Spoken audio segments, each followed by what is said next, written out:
Bhagavate Vasudevaya. Om Namo Bhagavate Vasudevaya. Om Namo Bhagavate Vasudevaya. Om Namo Bhagavate Vasudevaya. Om Namo Bhagavate Vasudevaya. Text 10. Kvachit Sakrad Avagata Vishaya Vaitathya Swayam Parabhidhyayen Dhyanena. Kvachit Sakrid Avagata Vishaya Vaitathya Swayam Parabhidhyanena. Vibramshita Smritish Tvayeva Marichi Toya Prayam Stan Evadhidhavati. Vibramshita Smritis Tayaiva Marichi Toya Prayam Stan Eva Bhidhavati. Mary Prabhuji. Yes, please. Hare Krishna. Translation. The conditioned soul sometimes personally appreciates the futility of sense enjoyment in the material world, and he sometimes considers material enjoyment to be full of miseries. However, due to his strong bodily conception, his memory is destroyed, and again he runs after material enjoyment, just as an animal runs after a mirage in the desert. Purport.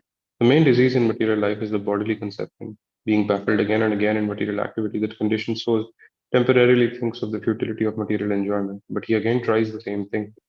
By the association of devotees, a person may become convinced of the material futility, but he cannot give up his engagement, although he is very eager to return home back to Godhead. Under these circumstances, the Supreme Personality of Godhead, who is situated in everyone's heart, compassionately takes away all the material possessions of such a devotee. As stated in Srimad Bhagavatam 10.88.8, Yasyaham anugranami harishte taddanam shanai. Lord Krishna says that he takes everything away from the devotee whom he specially favors when that devotee is overly attached to material possession. When everything is taken away, the devotee feels helpless and frustrated in society, friendship, and love. He feels that his family does not care for him any longer, and he therefore completely surrenders into the lotus feet of the Supreme Lord. This is a special favor granted by the Lord to a devotee who cannot fully surrender to the Lord due to a strong bodily conception.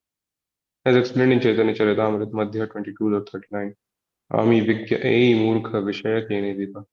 The Lord understands the devotee who hesitates to engage in the Lord's service, not knowing whether he should again try to revive his material life. After repeated attempts and failures, he fully surrenders to the lotus feet of the Lord. The Lord then gives him directions, and attaining happiness, he forgets all material engagement. Hare Krishna, Prabhuji. Thank you very much. Hare Krishna. Yasyaham anugrahnami harishye tadhanam shanaye. If one is one is struggling in bhakti and getting stuck with material attachments, then Krishna simply takes away these attachments. So, one has to be very careful. The Krishna explains this if you read Krishna book or the 10th canto of Srimad Bhagavatam, conversation between Krishna and Rukmini Devi. So Krishna is talking about himself there. And I mean, he's teasing Rukmini Devi, but he's saying that, no one wants to worship me. People worship demigods and they quickly attain results. But people avoid worshipping me because I am so whimsical that sometimes when a devotee worships me and asks me for some benediction, I take away whatever he has also. So this is Krishna's benediction. So Krishna is saying, aham tu ama sarva papebhyo mokshayishyami. I deliver you from all your sinful reactions. So he also takes away all the sins and also all the piety. So one may think, okay, now I can worship Krishna and I'll also enjoy family life. So Krishna sometimes doesn't like it. Krishna is a very jealous God. He'll take away whatever you have also. So that is the position. So the conditioned soul sometimes personally appreciates the futility of sense enjoyment in the material world, and he sometimes considers material enjoyment to be full of miseries. However, due to his strong bodily conception, his memory is destroyed, and again he runs after material enjoyment, just as an animal runs after mirage in the desert. So this is very sad actually. A devotee knows the result of the actions of materialist activities, but still he runs after them. There can be nothing sadder than this. Like the devotees, nowadays we celebrate brahmacharis getting married and we say, oh, so and so Prabhuji is becoming a grahastha, let's go and bless him. Actually, there's no celebration there. That's a sad thing. If a brahmachari is becoming a grahastha, it's actually a fall down. or from the path of liberation, now he's looking into a hellish path. That's nothing to be celebrated. Actually, one should feel sorry for that brahmachari, that he couldn't continue with his vows. There's nothing to be celebrated as such.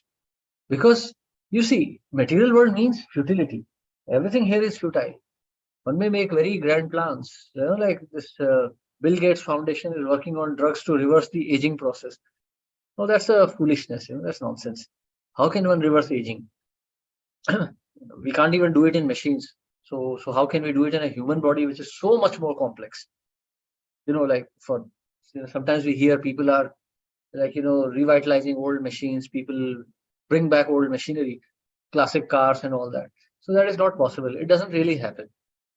The classic cars and all that are remodified, for present day use, they have already lived their lifespan. These cars are only meant for show. They can't run like they used to because their critical parts have all aged. Metal fatigue is something that cannot be reversed. So you have to practically like reinvent the whole car if you want to change it. Or it's like some old machines, presses, motors, and other machines. Everything ages in this material world. There is nothing which has a forever life. So the living entity, he wants to enjoy senses. So he runs after material enjoyment again and again. Like we see sometimes even devotees getting married again and again. Oh, last marriage wasn't so good. This one will be better. No, actually, nothing in this world is better. If it's not in the karma, then it's not going to be good. So one should simply give up the effort, and one should focus on Krishna, who is the real objective of life. Sense enjoyment has many drawbacks. First and foremost is that it creates sanskaras in our mind, which will be hard to give up. And then second and thirdly, for a devotee to be engaged in gross sense enjoyment, that also brings about bad reputation. So people will not take such a devotee very seriously. So one should avoid sense gratification under all circumstances. That's why Mahaprabhu says, Ami Vigna Ei Murkha Vishaya Kene Diva. I am Vigya, I know, I have knowledge. Ei Murkh, he's a fool. Vishaya Kene Diva. Why should I give him material benefits? He'll suffer. So, so one should as we see in Bhagavatam also, one should only have enough material funds. One should only acquire as much as is necessary to keep the body and soul together, and nothing more than that. One should not work very hard unnecessarily. One should not chase. One should not chase this kind of sense gratificatory activities. Srimad Bhagavatam also says, Narthasya dharma ekantasya kamo labhaya hi smrita. Material gain should not be used for sense gratification. Also, like in the same context, Srimad Bhagavatam continues, Kamasya nendriya pritir labho jiveta yavata. Jivasya tattva jigyasa nartho yascheha karmabhi. Life's desires should never be directed towards sense gratification. One should desire only a healthy life or self-preservation. Since a human being is meant for inquiry about the absolute truth, nothing else should be the goal of one's works. Kamasya na indriya pritir. So kamasya na indriya priti. One should not derive sense gratification from material desires. Labho jiveta yavata. One should only work to sustain one's self-preservation. Labho jiveta yavata. So one should use all material gains only for survival. Jivasya tattva jigyasa. Human life is meant for only knowing about the absolute truth. Na artho yascheha karmabhi. So whatever else is achieved, nothing else should be one's goal of life. So unnecessarily, especially for devotees spending too much time, too much money, too much time earning money, sustaining family life, then that is all nonsense. Such a devotee is actually never to be taken seriously. Srila Bhakti Vinod Thakur describes such a devotee as Dharmadvaji. He's pretending to be a devotee, but actual desire is only material sense gratification. So yes, Bhagavad Gita advocates that one can have some entertainment, to sustain the mind. But even that should be very restricted. It should be very limited. Only as much as is sufficient to keep the mind pacified, nothing more than that. Otherwise, one will become entangled in this material world. Whatever entanglements you create for yourself now will become a part of what you have liked, your bhavna, and that will carry you to your next birth. So it's very, very dangerous. One should avoid sense gratification as far as possible. Hare Krishna. Yes, any questions or comments here? Hare Krishna was done pranam. Dandavat Pranam. When you're discussing this about the same point, now artificial intelligence is influencing our lifestyle and mind both. Though in the preliminary stage only. The time is coming, it will go to very advanced. And maybe that it may be absolutely controlling our mind totally and our behavior. How do you think it would affect our spiritual life and emotional life? Artificial intelligence won't advance. It can't advance any further. I mean, it's just a mathematical algorithm. It's a program which teaches itself how to program. It just works on whatever knowledge we have created. It can't create anything of its own. Human mind can imagine, artificial intelligence cannot. It works only on memories. It cannot create anything. So artificial intelligence, yes, one can program it with some evil thoughts and it can cause trouble. But in reality, nothing will happen. Human beings will simply become animals again. Actually, AI means that people will stop thinking altogether. So artificial intelligence will rise up to a level, and after that, it will simply start decaying. Because humans who are going to design the system will have no brains left to think. The machine will remain where it is. Nothing will come of it except the fact that humans will turn to animals only. So, and artificial intelligence is not as powerful as people think. What In fact, fear me, I'm with you on this. And my only fear is that it is going to convert into animal lifestyle. And there have been cases that artificial intelligence has done those things which were not expected. We never thought it would behave in that manner. But there have been cases now where artificial on its own has started creating scopes and affecting the, and some very major decisions have been affected by artificial intelligence. Yeah, because AI is simply reflecting our thoughts. AI is like a pond. If you throw one stone, two stones, three stones, all the waves will intersect with each other. That is what is happening. What people think, AI will simply reflect that. So it can't go beyond human intelligence. It is human intelligence only which is coming through a machine. It is quite scary, Prabhuji, that what you said, it can't go beyond the human intelligence. It has gone. It has gone. That is. I work with AI. I have worked with AI also, and this thing is just like it has very little practical use. It just like it looks very glamorous, but reality it has very little limited practical use. It's not even accurate actually. AI tools, we are working with AI tools. By all you it will paralyze the whole brain and the human intelligence is going on, because children, they are always opening up this equipments, etc. And their brain is being influenced by this artificial intelligence. Yeah, children have stopped thinking. They're just asking AI and AI gives them some answer. That was very scary. Then how, as it is, we are not in the devotional area at all. No, it is going to further aggravate the things. So no need to worry, Prabhu. We'll be long gone before that day. We'll be all long. We leave our children. Yeah. Every living entity has his own karma. So children are also having their own karma. And that is one way to see it. Yes. Right. Sure, Prabhu. Very good. Very good. Thank you. Hare Krishna. Hare Krishna, Prabhuji. Yes.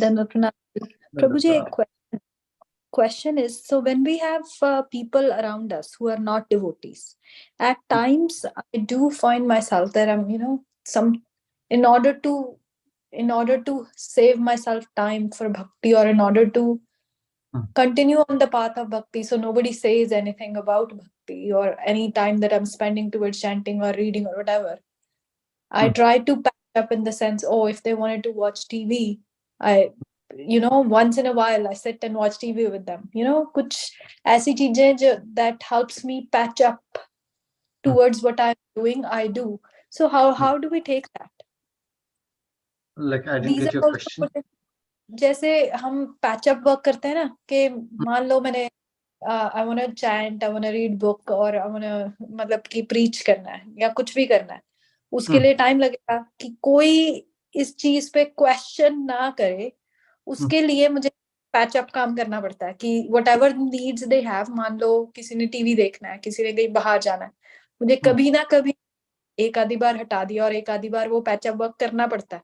So how do we take that? वो patch up work हमारी impression, soul के ऊपर impression तो छोड़ रहा है ना?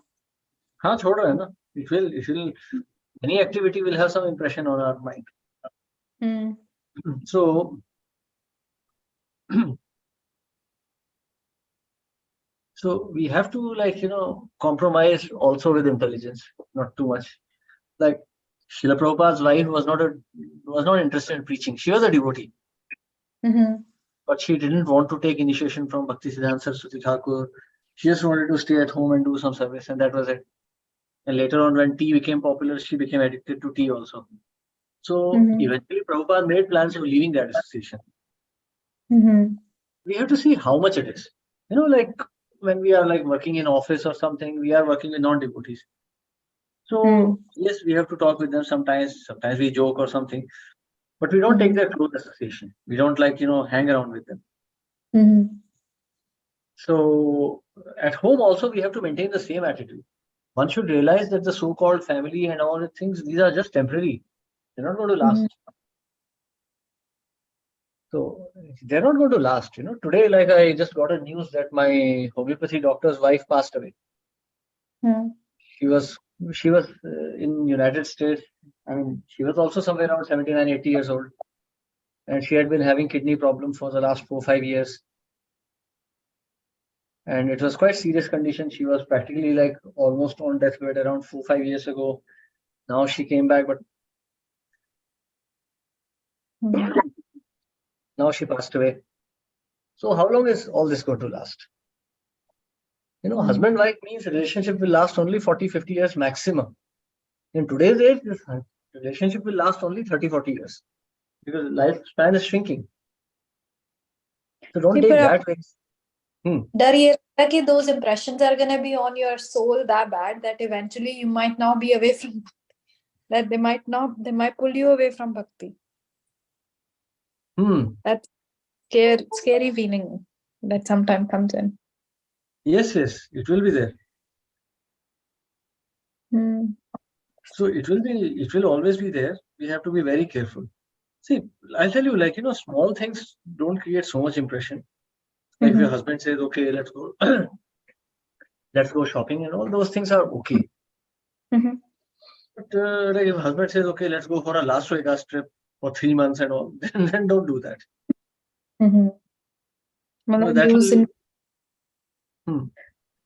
That will pollute your consciousness very much. And you will not be able to remember Krishna, so what will be the use of that? Yes. ठीक है जी. मतलब कि through intelligence pick और choose कर कि क्या करना क्या नहीं. हाँ, you have to be intelligent.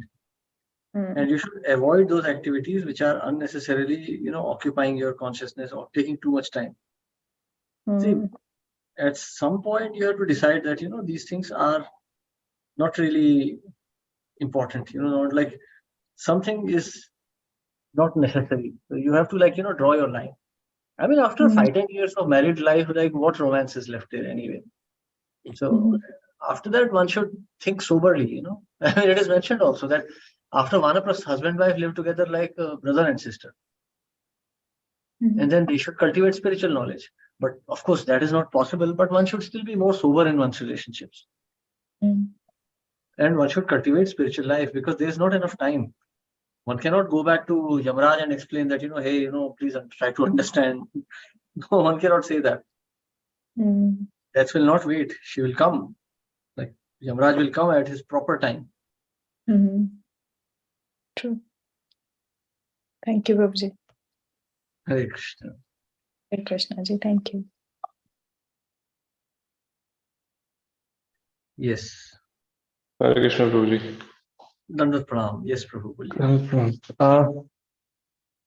Lately I've been struggling in my thoughts on one thing that when we're reading scriptures, like for example, this verse that we just read, it's very, clear, and it reminds us that material enjoyment is, bad and whatnot. But then what I keep thinking of is how I will react in situations when the sense objects are right in front of me. Will I be able to control or not? And in most scenarios, I feel like I won't be able to, at least with No those one will things be. that I'm strongly attached to. Not just you, bro. Nobody will be. That's why we have to avoid. No, but I mean, it's not like, even though we avoid, there will be situations where these objects will come in front of us. So, yeah, I'm just finding it difficult. So sadhu sang, like suppose you're walking on the street and you are with me or somebody else, and then there is a beautiful girl, you can't stare at her. Or I won't be able to stare at her either because you are standing with me. So that's sadhu sang. Sadhus protect each other. Alone will be defeated by Maya. Alone we have to be of the caliber of Haridas Thakur to protect ourselves. So two possibilities. If we want to live alone, then we should live in solitude, where Maya cannot really come so much. I mean, how many Hollywood actresses will climb Badrikashram mountains? So very limited chance. Or we should stay in Sadhu Sang. If you stay in a place like Mayapur, you'll see many beautiful ladies there. But you'll see more brahmacharis also, singing, dancing, kirtan going on, or some aarti going on. So there's no question of you getting attracted to anyone there. These things are happening there also. But then one really has to be determined to give up Krishna to fall into Maya. Everything requires determination. Maya is also not so easy to get. You see some beautiful girl, I mean, it's not like, oh, I like that girl and girl will immediately come to me. No, that will also require a lot of effort. So same effort if we put in Krishna, Krishna will come to us more eagerly. So we have to maintain sadhu sang. That's why Krishna, and we have to avoid asat sang, bad association. Bad association means where people are actually actively engaged in sense gratification. So there, then we also become weak. We also think, okay, this is okay. Like if you like what we read yesterday in Bhagavatam, see, illicit sex is so dangerous. And yet we see in our society it is taken so frivolously. And it's almost like a casual affair, just like we say, oh, I'm going to have dinner. So people say, oh, I'm going to have some illicit sex. And it is happening also. No one thinks twice before these things. Because we are maintaining a satsang, even within our society. We have to be very, very particular. No, we have to draw the line. We have to understand. We have to take Bhagavatam as a guideline. Then we'll be saved. Maya itself is very strong. By actively engaging with sense gratifiers, we make Maya stronger. So we have to we have to take precautions from many precautions. It's not so easy at all. So you should understand, if sense objects come, you will want to enjoy them. I mean, none of us is strong. Even Lord Shiva, when Parvati was dancing in front of him, he agreed. I mean, there's the story that, the demigods were being defeated by demons. And they needed a very strong warrior who could defeat the demons. And they were told by great sages that only Lord Shiva can produce such an offspring.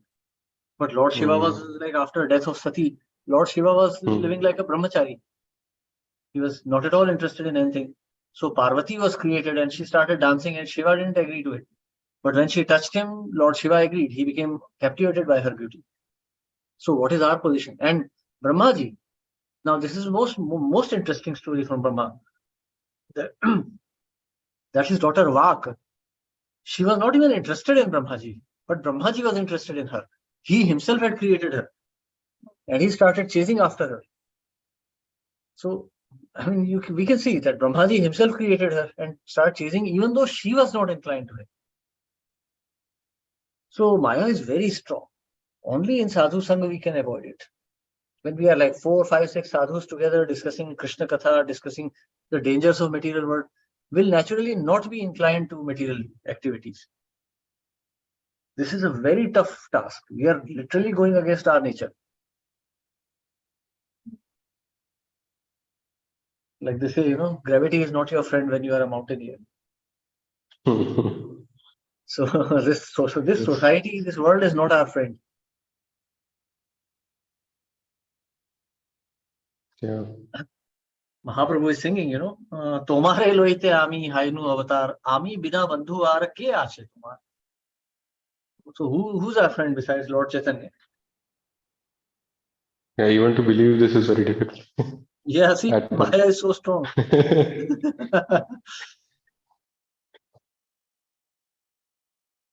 प्रभु जी 24/7 तो साधु संग भी नहीं होता ना. हाँ तो 24 hours तो माया संग भी नहीं होगा.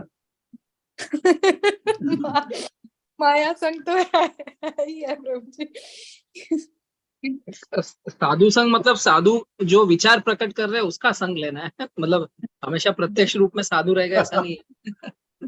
उनको या नहीं, मेरे कहने का मतलब 24/7 वो प्रैक्टिकली भी नहीं ना उतरता. हाँ, साधु का संग कैसे लिया जाता है? First we have to learn that. Like how did? Okay, let's take the example. I was actually our old friend Oscari Prabhu had come to meet me today, and we were just discussing this. So we were discussing about Narad Muni. This is a very instructive pastime. I actually find it very inspiring in my personal life. Narad Muni, when he was a child, he lost his mother. He was maybe 5-6 years old at that time. So now you imagine a child, that too not an ordinary child, Shudrani's child, Shudra child. So what intelligence is there? He's already born of such bad sanskaras. Born of a Shudra, that means, it is indicated in Bhagavatam that he didn't have a father. So certainly he was like an orphan at 5 or 6 years of age. And he lost his mother. Now imagine a boy losing his mother when he's a small child. How painful it is, how unimaginable it is. So what did Narad Muni do? He did not sit there lamenting and crying. He went to the forest. He went to the north. And why did he do that? Because Bhaktivedantas he had heard from Bhaktivedantas. They did not even instruct him. He had just heard from them. That is sadhu sang. You see, in this material world, sadhus are very rare. Very, very rare. So their sangha is also very rare. You just take it and you have to keep it in your heart. It's not that sadhu will be on call, 24/7 sadhu seva. Call a sadhu 24/7. Don't worry, sadhu helpline. No, this won't happen in this world. Sadhu sangha sarva shastra ka hai. Lava matra sadhu sangha sarva siddhi hai. One love is around 1/16th of a second. Lava matra sadhu sangha sarva siddhi hai. What does that mean? You hear the instructions of a sadhu and you keep them in your heart. That is sadhu sangha. So we can't say, okay, at 12 o'clock in the night, I am just watching some Hollywood movie and suddenly I am feeling lusty. I'll call up a sadhu. Hare Krishna Prabhu, what should I do?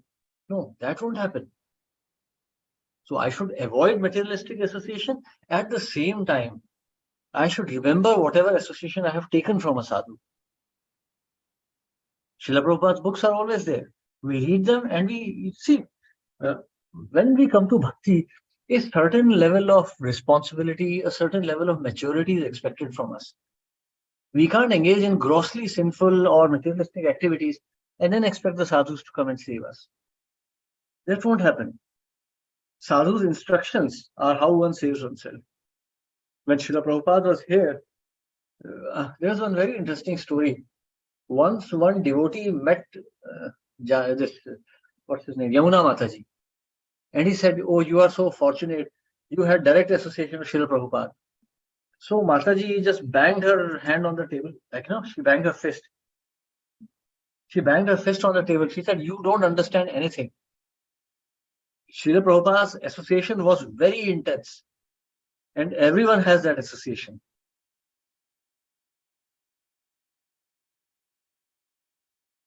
So you see, sadhu sangha is not easy. Sadhus are very intense. They're like fire. I have lived with brahmacharis also. It's not easy. Brahmacharis are very intense. If we have some problem, brahmacharis will say, okay, get on with it. They're not going to mollycoddle us. They're not going to speak some very soft words to please us. Those are your YouTube sadhus who do such things. In reality, sadhus are a bit hard. But sadhu's mercy is that he speaks the truth as it is. That purifies our heart.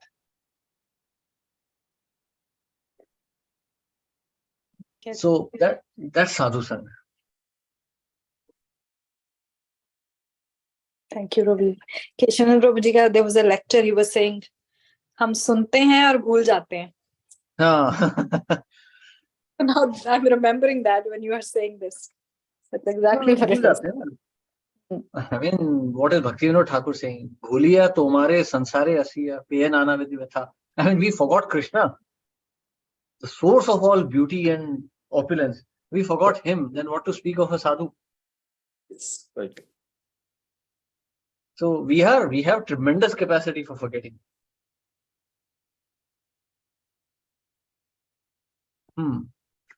Yes, so we continue one last verse for the day. Sure. Text 11. Thank you. Kvachid uluk jhilli swanavad ati parush rabhashatopam pratyaksham. Kavachit Patil ulok jhilli Swanavad vanavad ati parush Prabhas prabhasatopam pratyaksham. Paroksham. Paroksham va ripu raja kul भर्त्सितेनाति व्यथित कर्ण मूल हृदय. Paroksham va repuraj kula nirbhasitenaati vyatita karna moola hridaya. Hare Krishna. May I speak with you? Yes, please. Hare Krishna was then heard. Translation purport by Sri Prabhupada ki jai. Translation. Sometimes the conditioned soul is very aggrieved by the chastisement of his enemies and government servants who use harsh words against him, directly or indirectly. At that time, his heart and ears become very saddened. Such chastisement may be compared to the sound of owl and a cricket. Purport. There are different types of enemies within this material world. The government chastises one due to not paying income tax. Such criticism, direct or indirect, saddens one. And sometimes the condition soul tries to counter that chastisement. Unfortunately, it cannot do anything. Hare Krishna. Hare Krishna. Thank you. So government, always you see, especially like we see in India, the government is not anybody's friend at all. Government is just there to create more and more harassment. You apply for passport, you apply for driving license, you do something, government will always treat you like a third-class citizen. It will always treat you like some criminal or something. It will always create some misery for you. That's the government's position. That is what government does, always creating misery for somebody or the other. So, you see, in this way, the person feels very harassed. But there's nothing one can do. That's karma. You can't fight a government. I mean, all this militancy in Assam, militancy in Kashmir, militancy in Punjab, what have they attained? Just a lot of debt. Just a lot of dead people, nothing else. That's what government is like. Government keeps fighting, and there is not even a government. Like literally, it's just a bunch of people who keep changing every 5-6 years, and it's just like an idea. The material world is like that, and not only government. You see, even bosses and all. Sometimes the boss will chastise you, use harsh language or something, and you feel sad. But you can't do anything. He has the authority. So this is material world. So why is one subjecting himself to this condition just for the sake of some sense gratification? Jibhara lalasa yahi iti uti thai. One is just like to sustain his material life, one is struggling here and there, and therefore one has to suffer. So, and all of this is being mentioned here because all this opportunity, all this trouble one is taking, one could have realized Krishna in that time, but one is taking all this trouble simply to engage in sense gratification, which actually never even materializes because one is either too tired or one is too old. Hare Krishna. Yes, any questions or comments?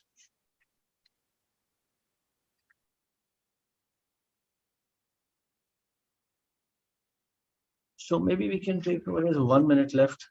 We can take one verse maybe.